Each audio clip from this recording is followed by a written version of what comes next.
दस्तूर खुद्द छत्रपती शिवाजी महाराजांच्या आजोबांचा खास मित्र आणि ज्याच्याबद्दल महाराज स्वतः म्हणाले होते की सूर्यासारखा तेजस्वी आणि मुघलांना तुमची सीमा विंध्य पर्वताच्या उत्तरेस आहे हे ठणकावून सांगणारा मलिक अंबर। मुघल म्हणायचे हा आमचा शत्रू जरी असला तरी युद्धाचं कंट्रोल, ॲनालिसिस आणि ॲडमिनिस्ट्रेटिव्हली एवढा स्ट्रॉंग स्पर्धक कुणीच नव्हता।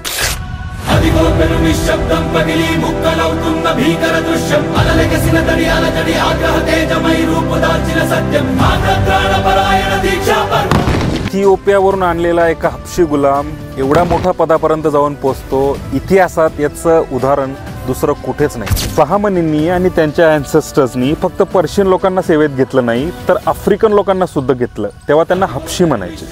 अशीच मलिक अंबर नावाच्या एका हबशी गुलामाची ही रॅग्स टू रिचेस स्टोरी आहे। अगदी लहान वयात आफ्रिकन देशातून विकत आणलेला हा हबशी गुलाम दख्खनमध्ये ऐन विशीमध्ये आला।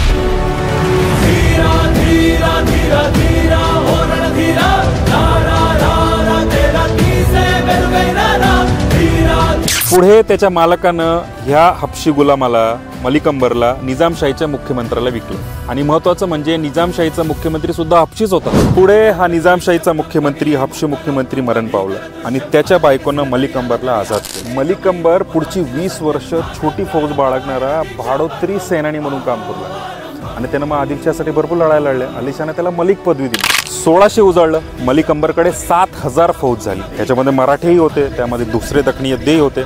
सगळ्यात महत्त्वाचं म्हणजे ही मल्टीरेशियल आणि मल्टी कल्चरल फौज ही त्यांची स्वतःची अशी रिजनल आयडेंटिटी होती जी मोगलांपेक्षा वेगळी।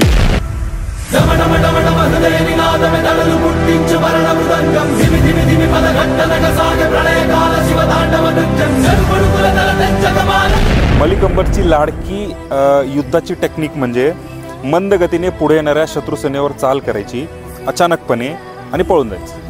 हे गोरिला टॅक्टिक्स पुढे चालून मराठ्यांनी दुसऱ्याच लेवलला नेलं।